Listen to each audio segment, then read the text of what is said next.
ഇത്തരം ചോദ്യങ്ങളാണ് ഞങ്ങൾ അതിനാരും മറുപടി പറഞ്ഞില്ല. മന്ത്രി വാസവൻ ഉരുണ്ട് കളിക്കുകയായിരുന്നു ഈ കാര്യത്തിലൊക്കെ.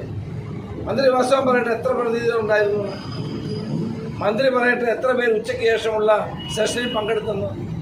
സെഷനിലൊന്നും ആരും പങ്കെടുത്തില്ല, ഒരു ചർച്ചയും ഉണ്ടായില്ല.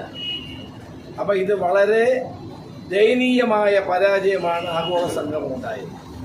അവിടെ ഇപ്പം നിങ്ങൾ ചെന്ന് നോക്കിയാൽ അറിയാം, അവിടെ ആരുമില്ല, അവിടെ ആരും ചർച്ചയിൽ പങ്കെടുക്കുന്നില്ല. അപ്പം കൊട്ടിഘോഷിച്ചുകൊണ്ട് വന്ന ആഗോള അയ്യപ്പ സംഗമം അയ്യപ്പന് തന്നെ ഇഷ്ടപ്പെടാതായിരിക്കുന്നു എന്നുള്ളതാണ് സത്യം. കലിയുഗവരതനായ അയ്യപ്പ സ്വാമിയുടെ അനിഷ്ടം കൊണ്ടാണ് ഈ സംഗമം ഒരു വൻ പരാജയമായി മാറിയത്. ശബരിമലയുടെ വികസനത്തിനോ പുരോഗതിക്കോ വേണ്ടിയിട്ടുള്ള ഒരു കാര്യം അവിടെ ചർച്ച ചെയ്തില്ലെന്ന് മാത്രമല്ല, ചർച്ച ചെയ്യാൻ ആരും ഉണ്ടായിരുന്നില്ല. ആരാണ് വിദേശത്തുനിന്ന് ആര് വന്നു? അദാനി അംബാനിയൊക്കെ വരുമെന്ന് പറഞ്ഞു. അവരെ അവിടെ ഒരു അടവായിരുന്നു. പക്ഷെ ആ അടവും പൊളിഞ്ഞുപോയി. ഒരു സംശയം വേണ്ട, കേരളത്തിലെ ഭക്തജനങ്ങൾ ഈ സർക്കാരിൻ്റെ ജനവിരുദ്ധ നയങ്ങൾക്കെതിരായി നിലനിൽക്കുന്നുള്ള വ്യക്ത സംശയമില്ല. സ്ത്രീ പ്രവേശനത്തിന് വേണ്ടി വാദിച്ച മുഖ്യമന്ത്രി അതിനെപ്പറ്റി ഒരു അക്ഷരം ഇന്ന് വേണ്ടിയില്ല. സ്ത്രീ പ്രവേശനം നടത്താൻ വേണ്ടി പോലീസിനെ ഉപയോഗിച്ച മുഖ്യമന്ത്രി അത് ഖേദം പ്രകടിപ്പിക്കാൻ പോലും തയ്യാറായില്ല.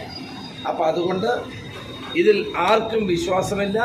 ഭക്തജനങ്ങൾ പരിപൂർണമായി ആഗോള സംഗമത്തെ തള്ളിപ്പറഞ്ഞിരിക്കുന്നു എന്നുള്ളതാണ് പ്രശ്നം. ഈ NSS SNDP ഒക്കെ പങ്കെടുത്തു. പ്രതിനിധി NSSന്റെ പ്രതിനിധി ഉണ്ടായിരുന്നു. വെള്ളാപ്പള്ളി നടേശൻ പറഞ്ഞത് പിണറായി വിജയൻ ഒരു ഭക്തനാണെന്ന് ഇതിലൂടെ തെളിഞ്ഞു എന്നാണ് പറയുന്നത്. അത് പറയേണ്ടത് പിണറായി വിജയനല്ലേ പറയേണ്ടത്. പിണറായി വിജയൻ പറയട്ടെ ഭക്തനാണോ അല്ലയോ? പിണറായി വിജയൻ പറയട്ടെ ഞാൻ ഭക്തനാണ്, ചെയ്ത കാര്യം തെറ്റിപ്പോയി, മാപ്പാക്കണം, അല്ലെങ്കിൽ ഞാൻ ഖേദം പ്രകടിപ്പിക്കണം, ശബരിമലയിൽ സ്ത്രീകളെ കയറ്റിയതിൽ ഞാൻ ഖേദിക്കുന്നു എന്ന് പറയട്ടെ. അത് പറയുമോ പിണറായി വിജയൻ? അതാണ് അറിയുന്നത്. അപ്പം ഭക്തജനങ്ങളെ കളിപ്പിക്കുന്ന ഏർപ്പാടങ്ങൾ നിർത്തണം. ഇതുകൊണ്ടൊന്നും ഒരു പ്രയോജനം നിങ്ങൾക്കുണ്ടാകുന്നത് waste of money and waste of time. ഇത് മാത്രമാണ്. ഒരു പത്രലേഖകൻ എന്നോട് പറഞ്ഞത് അവിടെ ഉണ്ടായിരുന്നത്, ഒരു ദിവസം ഞങ്ങൾക്ക് നഷ്ടപ്പെട്ടതാണ്, ഒരു ദിവസം വേസ്റ്റായി പോയത്. ഞാൻ ചോദിച്ചപ്പോൾ അപ്പോൾ ഒരു ദിവസം വേസ്റ്റായി പോയത്.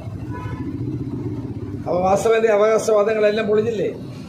ഇതാണ് വാസവൻ. അത് നിങ്ങൾ മനസ്സിലാക്കും.